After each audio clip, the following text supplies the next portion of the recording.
안녕하세요, SB입니다.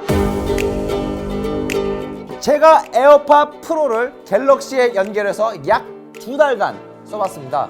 그런데 과연 저는 추천을 할 것인가 말 것인가, 이거를 말씀드리겠습니다. 일단 안 좋은 점을 먼저 말씀드리겠습니다. 이게 바로 에어팟 프로죠. 영롱합니다. 그리고 이렇게 갤럭시에서 연결해서 쓰는데 항상 에러가 발생합니다. 이거를 낄 때마다 발생한 에러가 뭐냐면, 첫 번째, 한쪽만 노이즈 캔슬링이 될 때도 있고, 그리고 한쪽만 들릴 때가 있습니다. 양쪽 다 에어팟 프로를 이렇게 꼽았는데 한쪽만 들릴 때가 있고 한쪽이 안 들릴 때가 있어요. 그 연결이 안 될 때도 있어요. 결과적으로 무슨 말씀이냐면은, 처음에 연결을 할 때 에러가 자주 납니다. 그게 짜증납니다, 좀. 그리고 갑자기 중간에 꺼질 때가 있어요. 갑자기 느닷없이 중간에 노이즈 캔슬링이 꺼진다든지, 아니면은 한쪽 이어폰만 꺼진다든지, 이러한 에러가 많이는 발생하지 않지만 이거는 잔잔하게 한 번씩 발생이 됩니다. 결과적으로 안드로이드와 갤럭시 폰과 에어팟 프로와의 어느 정도의 연결성은 아이폰이나 아이패드에 연결했을 때보다는 매끄럽지 않다는 게 제 생각입니다. 왜냐면 저는 실제로 2달 동안 이거를 처음에 딱 꺼내서 들으면 알아서 세팅이 두릉 하고 돼야 되는데, 이럴 때 에러가 조금씩 발생한다는 거죠. 그리고 두 번째로 불편한 점 말씀드리겠습니다. 보통 아이폰이나 아이패드에서는 이 에어팟 프로의 케이스나 아니면 에어팟 프로에 대해서 배터리 측정이 가능합니다. 배터리가 어느 정도 남았는지 볼 수가 있고요. 안드로이드에서는 배터리 확인을 하려면은 안드로이드에서 다른 개발자들이 만든 그 앱을 다운받아야 돼요. 에어팟 프로와 배터리가 얼마나 남았는지를 확인할 수 있는 앱을 따로 다운받아서 그렇게 확인을 해야 됩니다. 아이패드나 아이폰 같은 경우는 저절로 디폴트 된 값으로 해서 바로 이 배터리를 확인할 수가 있는데, 안드로이드는 따로 앱을 받아서 확인을 하셔야 됩니다. 그리고 또한 그 앱이 완전 정확하지는 않습니다. 그리고 보시면은 이 터치 버튼 있잖아요.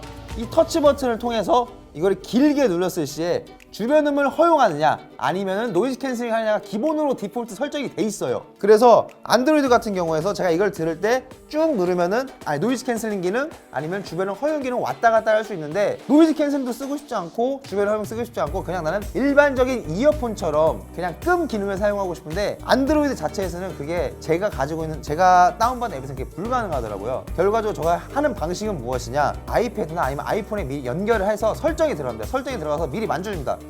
이게 현재 이 길게 버튼 같은 경우는 노이즈 캔슬링이나 주변의 허용만 있는데, 끔까지 추가를 하는 거, 결과적으로 3가지 기능을 다 쓸 수 있게 미리 설정을 해 놓고 그 다음에 갤럭시에서 3가지 기능을 온전하게 다 쓰실 수가 있습니다. 노이즈 캔슬링, 끔, 주변의 허용을 쓸 수가 있습니다. 그래서 이 3가지 기능을 쓰고 싶으시다면 주위에 계신 아이폰이나 애플의 아이패드를 가지고 계신 분들한테 빌려서 연결을 해서 설정을 하신다든지, 아니시면 직접 자신의 아이패드나 따로 아이폰 있으신 분들은 그렇게 설정을 미리 하셔야 됩니다. 그리고 마지막으로 말씀드리기가, 제일 궁금한 게 이거였어요. 안드로이드에서는 어느 정도의 연결에 대한 에러가 있고 정확하게 애플보다 매끄럽지가 않습니다. 통화 음질에서 과연 갤럭시로 통화했을 때와 아이폰으로 통화했을 때 통화 음질에도 과연 에어팟 프로의 차이가 있을 것인가? 그래서 제가 테스트를 해보겠습니다. 자, 이제부터 테스트한 소리를 들어보시죠. 이거는 지금 아이폰 11 프로에 에어팟 프로를 연결해서 통화하는 겁니다. 잘 들려? 근데 내부 발소리도 녹음되는 것 같아.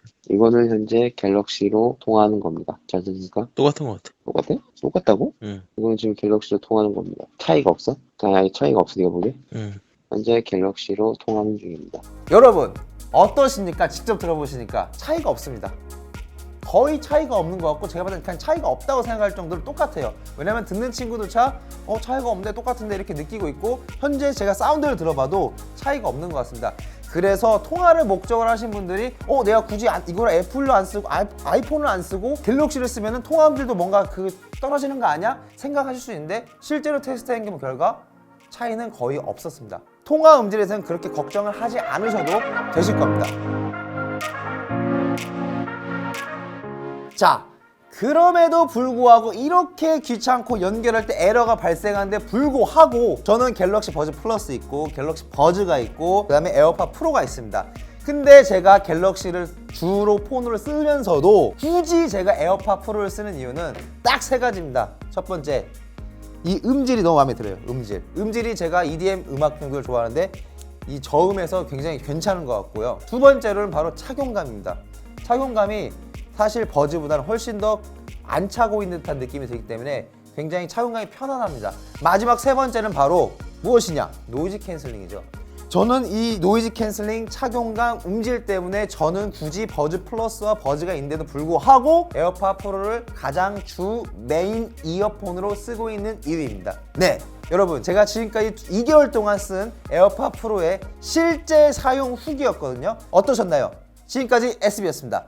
고맙습니다.